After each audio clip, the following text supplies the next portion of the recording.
Pemirsa, hari ini Kuatmaruf, Ricky Rizal, dan mantan atasan mereka Ferdy Sambo membacakan nota pembelaannya kepada majelis hakim. Apakah nota pembelaan mereka bisa menjadi bahan pertimbangan hakim untuk meringankan hukuman mereka? Ataukah justru sebaliknya? Kita akan membahasnya bersama dengan kuasa hukum Ricky Rizal, Erman Umar, dan penasehat hukum Kuatmaruf, Misbahuddin Gasma, serta pakar hukum pidana Heri Firmansyah yang ada di studio pada saat ini. Selamat malam Bapak-Bapak semua, terima kasih telah hadir bersama kami. Mas Heri, selamat malam. Pak Misbahuddin dan juga Pak Erman juga selamat malam. Terima kasih atas waktunya.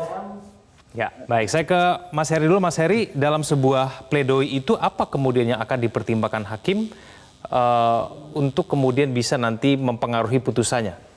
Oke. Pengaturan dalam pledoi itu kan ada di KUHP ya, tepatnya di pasal 182. Dalam hal bahwa pledoi itu adalah bagian dari bekerjanya pembelaan bagi penasihat hukum yang diperuntukkan bagi terdakwa, ini tentunya adalah hak konstitusional yang dimiliki oleh setiap terdakwa. Nah, dalam hal pembelaan ini tentunya kembali ke tahap yang sebelumnya ya, bahwa ada surat tuntutan. Maka yang akan dibahas lebih kurangnya adalah apa yang dicantumkan di dalam atau dituangkan oleh surat tuntutan jaksa penuntut umum.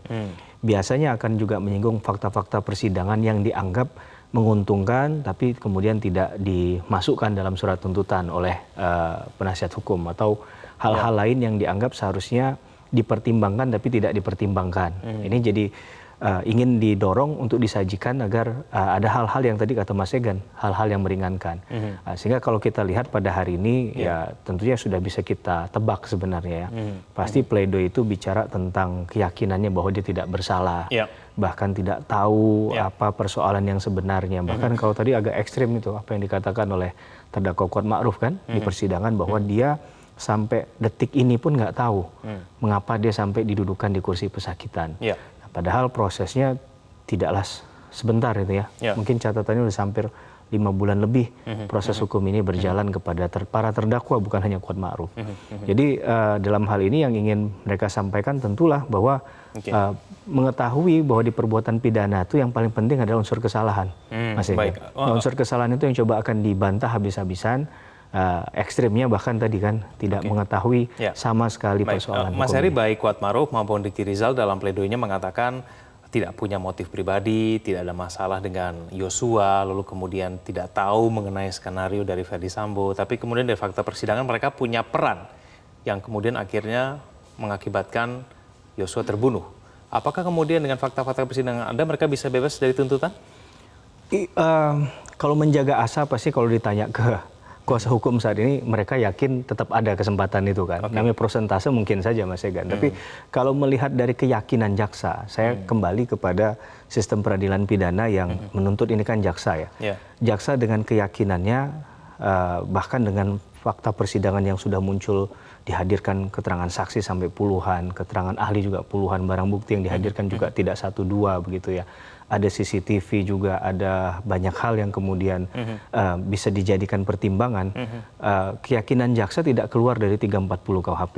Itu dulu yang kita pahami, bahwa ketika di dakwaan ada 2, antara 338 KUHP pembunuhan biasa dan salah satunya adalah 340 KUHP pembunuhan berencana. Tapi pada akhirnya di surat tuntutan itu dikatakan ada bersama-sama melakukan. Berarti sudah dipahami, ini diarahkan juga ke 340-nya. Lebih ya jelasnya ada di pasal 55 KUHP tentang penyertaan, Deleming tadi. Perdebatannya dia masuk yang mana, turut sertakah? Wah, sekarang ada kalau di Pak Sambo ada weight locker begitu kan. Ada penganjuran. Tapi yang perlu kita mengerti adalah dari awal sampai detik ini, sampai kurang lebih di surat tuntutan, apa yang disampaikan oleh jaksa penuntut umum itu sebenarnya tidak keluar dari jalur yang disampaikan dari awal. Karena tidak mungkin juga ada perubahan ketika seorang jaksa itu sudah mengajukan surat dakwaan ya. Jadi tidak mungkin ada perubahan-perubahan. Kalau ada perubahan itu pastinya ini akan berpengaruh pada proses hukum yang berjalan. Dan kalau kita kembali lagi ke sistem peradilan pidana, ini sudah melewati tahapan penyelidikan, penyidikan, sampai pada penuntutan, sampai pemeriksaan di sidang pengadilan. Tentunya kalau menurut saya dengan kasus yang atensi publik luar biasa seperti ini, semua yang bergerak aparat penegak hukum pastinya profesional dan harusnya berhati-hati. Baik, saya ke kuasa hukum Ricky Rizal, Pak Erman Umar. Pak Erman, meskipun disadari atau tidak, tahu atau tidak seperti kemudian pledoi yang disampaikan oleh Ricky Rizal, tapi kemudian Ricky itu tetap memiliki peran sehingga kemudian mengakibatkan Brigadir Yosua terbunuh. Apa dasar kuat dari tim kuasa hukum sehingga kemudian Ricky Rizal ini bisa bebas dari tuntutan? Ya, peran itu yang kita berbeda pendapat. Peran yang dimainkan oleh jaksa sejak mulai pengamanan senjata yang dianggap itu seolah-olah sudah ada motivasi, sudah ada unsur kesengajaan yang tidak baik. Padahal kalau toh misalnya Ricky Rizal pernah mendengar Sambo punya niat untuk melakukan sesuatu hal akibat ada berita tentang pelecehan, itu setelah sampai di Saguling tanggal 8 gitu. Jadi apa yang disampaikan tuntutan selama ini, kenapa kita bertahap bahwa itu tetap asumsi dan ilusi, karena tidak didukung oleh satupun alat bukti yang lain, tidak satupun didukung oleh keterangan fakta-fakta saksi yang menyatakan bahwa si Ricky Rizal diperintah atau diminta untuk mengamankan senjata oleh Sambo kah yang berada di Jakarta atau Putri. Tidak ada, malah di dalam bukti yang ditampilkan oleh jaksa yang hasil lie detector, hasil pemeriksaan bahwa dia jujur, terbukti jujur dan tidak berbohong dalam menyatakan bahwa itu antisipasi dalam rangka jangan terjadi suatu hal yang tidak baik di Magelang itu akibat ada perselisihan atau konflik yang nggak tahu apakah ada pengaruh dari PC atau kejadian yang di Magelang itu.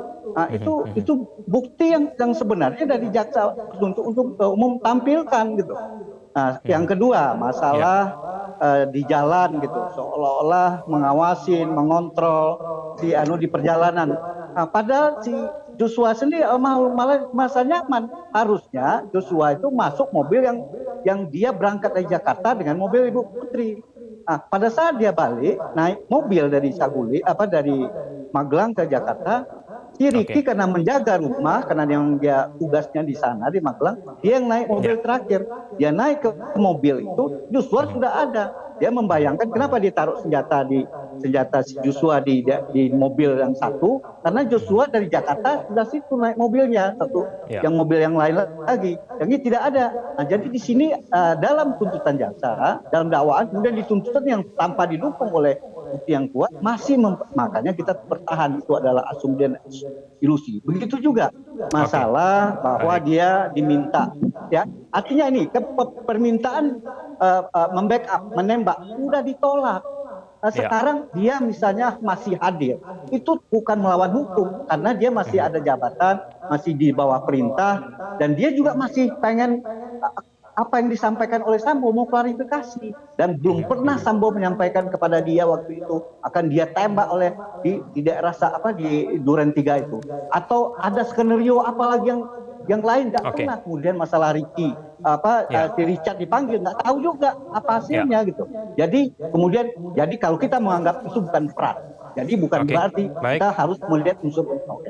Baik, saya mau ke Pak Misbahudin. Pak Misbahudin, kalau misal memang Kuatmaruf mengaku memiliki hubungan yang baik begitu dengan Yosua, pernah membantu ketika dirinya sulit begitu dalam masalah keuangan, lalu kenapa kemudian ketika sudah akrab, kenapa tidak ada upaya untuk melakukan pencegahan, kenapa kemudian tidak ada kecurigaan bahwa kemudian Brigadir Yosua mau ditembak begitu. Kita akan bahas itu, saya jeda, jangan dijawab dulu, pemirsa jangan kemana-mana, Prime News akan kembali.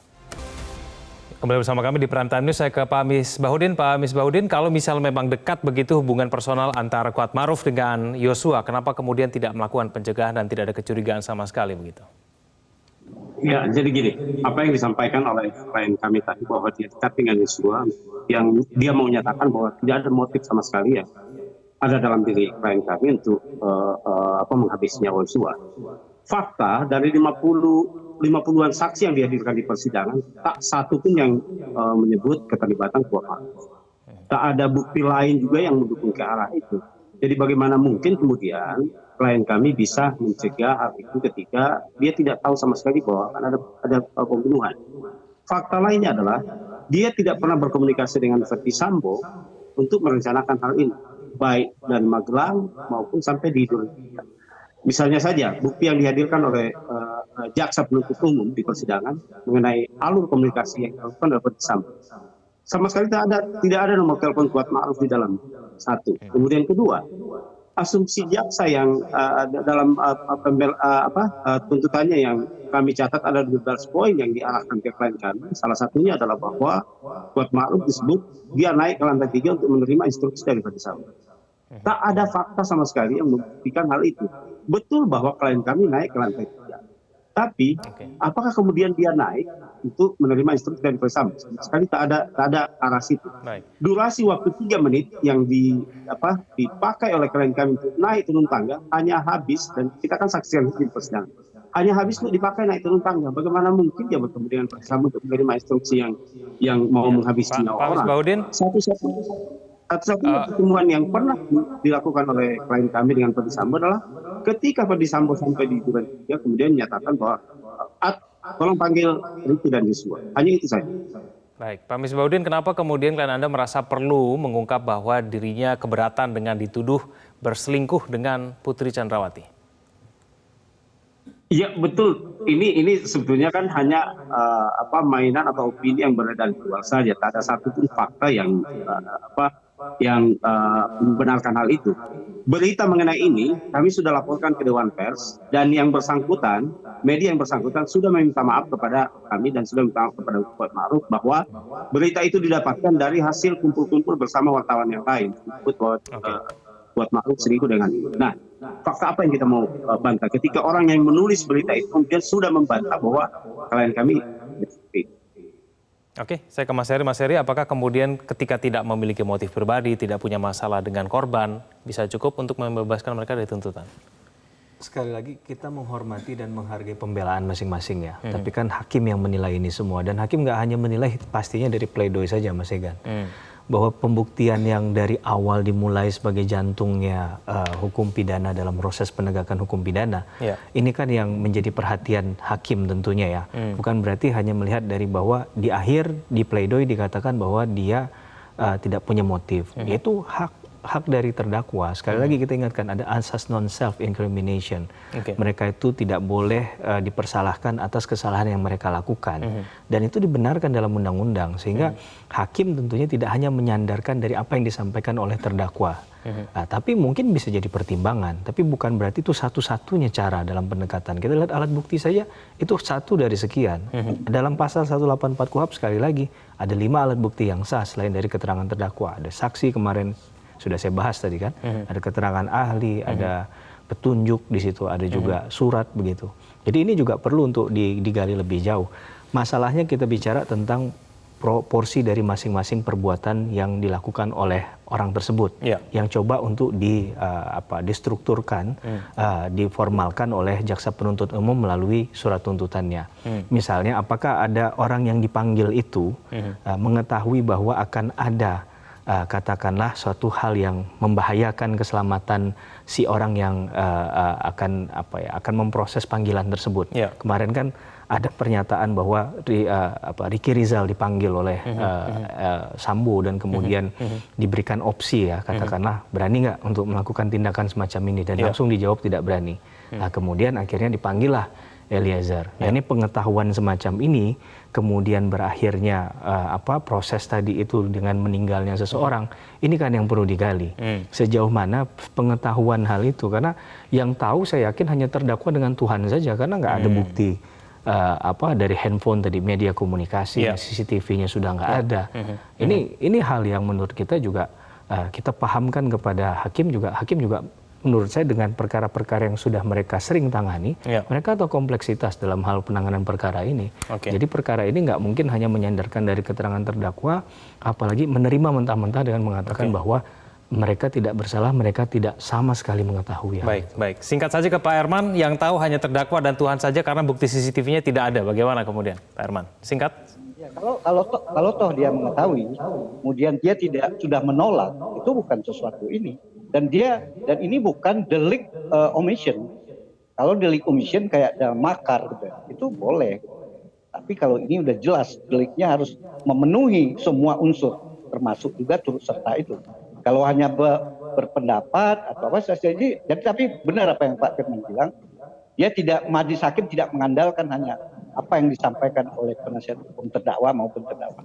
dia dua-duanya berimbang. Tapi diambillah mana yang paling tepat dan juga keyakinan dia. Tentunya kita berharap tidak terjadi tekanan opini publik. Ya. Publik, harapan publik wajar. Publik kan bagaimanapun perasaan keadilan oke. Tapi kan kita harus melihat, menyesuaikan dengan hukum yang berlaku. Kita hargai publik. Baik. Tapi jangan Waktu kita terbatas. terpengaruh tekan publik. Sebentar Pak, sebelum supaya terhindar dari peradilan sesat. Itu pendapat saya. Oke, baik. Terhadap Terima kasus kasih. Ricky. Saya tidak ke kasus yang lain. Kita akan tunggu bersama nanti seperti apa putusan dari hakim. Terima kasih Pak Herman, terima kasih Pak Misbahudin, dan juga Mas Heri, terima kasih telah hadir bersama kami.